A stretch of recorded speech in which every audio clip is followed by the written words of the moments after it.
Hello and welcome to another episode of Moose's Gear Goo Review. I'm Moose, and today we have another knife review. And this one's pretty cool, and it's a great budget option. This is the Kershaw Barricade. The Kershaw Barricade spring-assisted knife. So right off the bat, this is a really cool looking knife.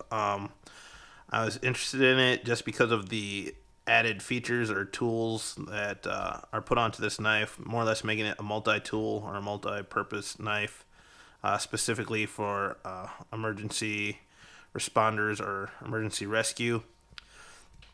So we'll just talk about some specs here quick, and we'll talk about some of the other features, and I'll hopefully demonstrate them for you. So first off, the overall length is 8.5 inches. The blade length is 3.5 inches. The blade thickness is 0.10 inches. The overall handle length is 5 inches. The handle thickness is 0.55 inches or 0.55 inches, so just over half an inch. The overall weight is 4.5 ounces. And the blade steel is 8CR13. So those are more or less the specs. It's a very nice full-size knife with a full-size handle. Now, I personally used to be an EMT, and there's always certain things as an EMT that I carried on me. One was a pocket knife, and two was my EMT shears or medical shears. And those things could cut through anything. They had a little nub at the bottom edge of the scissors so you can slide it under clothing and whatnot, or if you have to cut a seat belt. But rescue knives in general have two main tools that are added besides the blade, and that is a glass breaker and a cord cutter or strap cutter. Now, this knife is at a really excellent price. When I bought this, I got it for $25 or around $25. I'm sure some places will have it for $30. Some might have it for $20, but around $25 you can get this knife. The purpose that I bought it for was to have it in my car as like a car backup knife. I have a little compartment that I keep it in that in case of an emergency, whether I get trapped in my car or not, I have a window punch and a strap cutter. And two, if not, this is just an excellent design for just an EDC knife or even just a basic camp knife.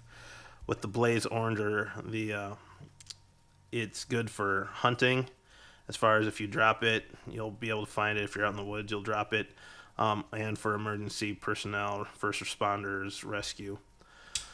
So, the overall blade design kind of looks like a reverse Tonto blade here from the top, but I guess it's almost like a clip as well. There's a very subtle swedge on the top spine of the blade.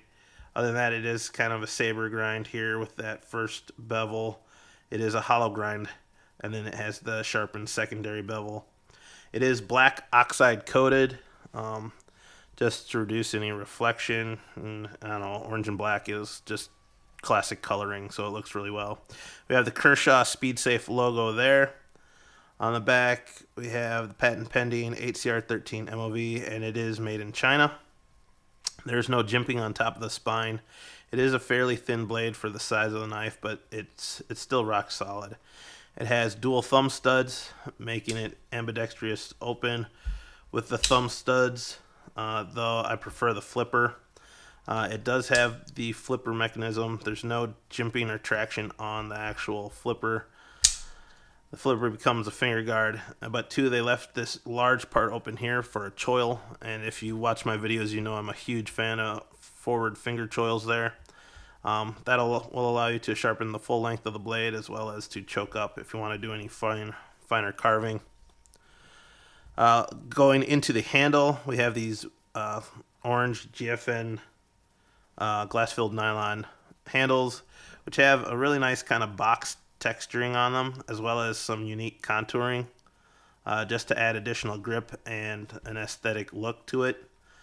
And it actually feels really comfortable. The overall handle design is very ergonomic.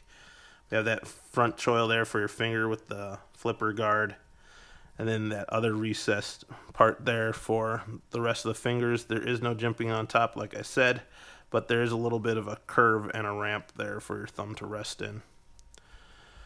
You can get a full grip. It's large enough with these added tools to give you a full 4-finger grip, and it's very solid in hand.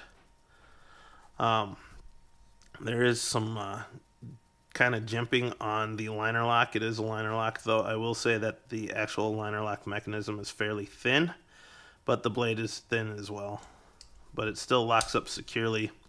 It operates on the speed safe spring assisted opening mechanism, and that just shoots out. It has really good snap to it, so really excellent, and it's really not that hard to put back, so there isn't much resistance to put it back. So the angles and the geometry that they put into making this a flipper worked really well.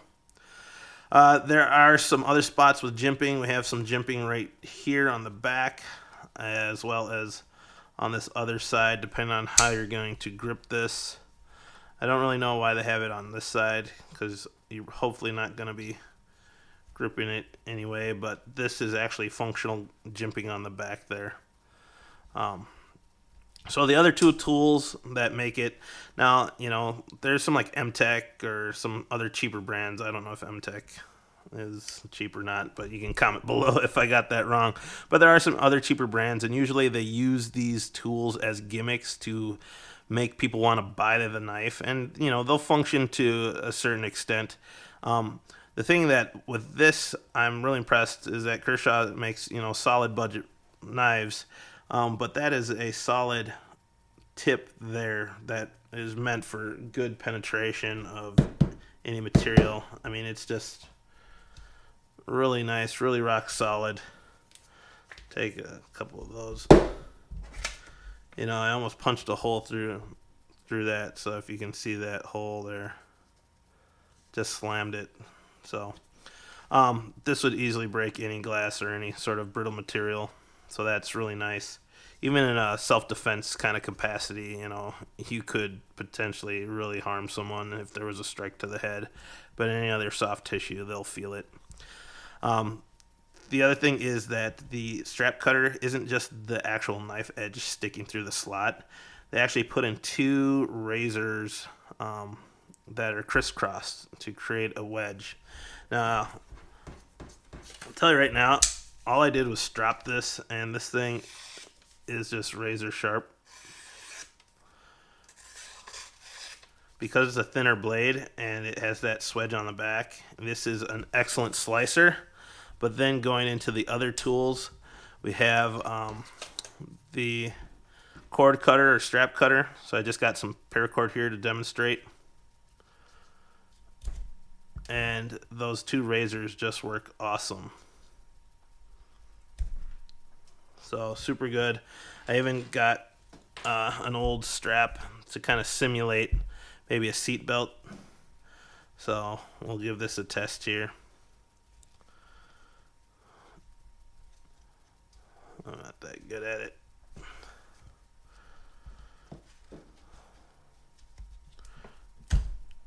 And that just cut right through there. One more.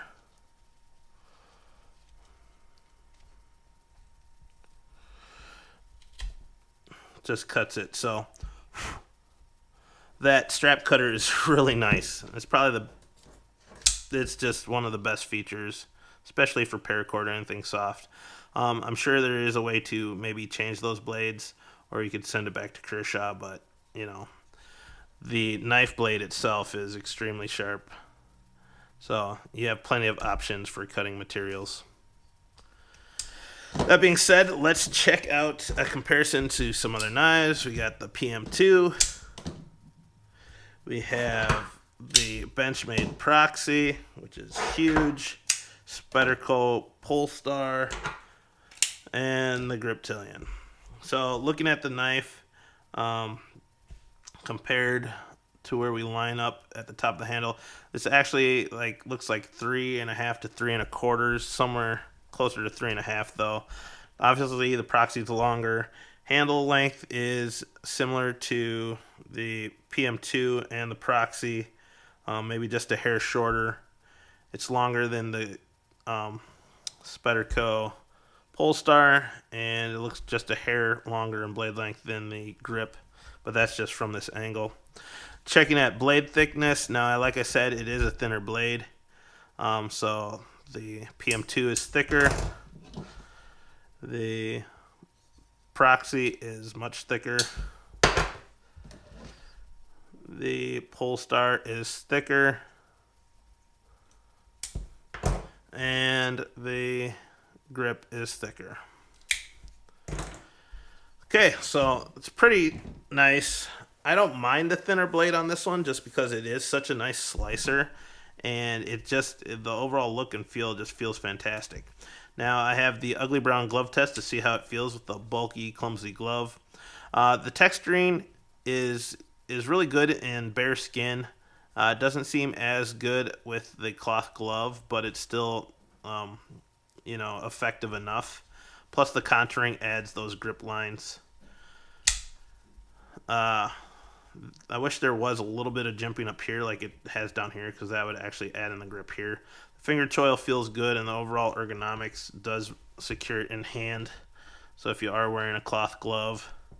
But I wish there was just a little bit of jimping. If they did this jimping up here, it would be perfect. Other than that, I can open and deploy the knife. Fine, so that's really good. The last thing, so definitely pass. I give it about 80%, so excellent job. The last thing, it does have a deep carry pocket clip. It is tipped down only, so that's kind of a killer for some people.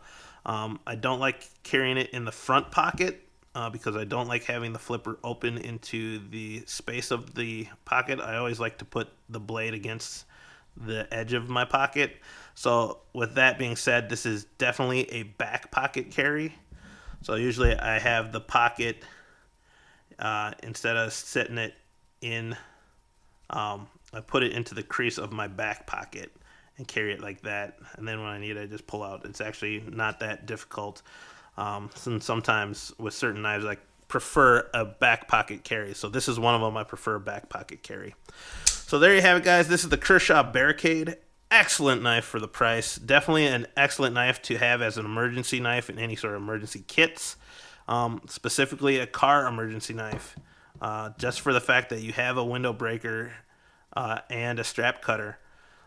In case you're stuck in a snowdrift or your car flips over or whatever. There's a whole slew of possibilities while using a vehicle. Plus the bright orange color makes it great for search and rescue. So definitely check this knife out. Please like, comment, and subscribe. Check out some of these other videos that I'll put up here. You can subscribe down here with that button, and you can click the eye in the upper right hand corner for some more videos as well. So thank you guys. Please leave your comments below, and I'll see you guys outside.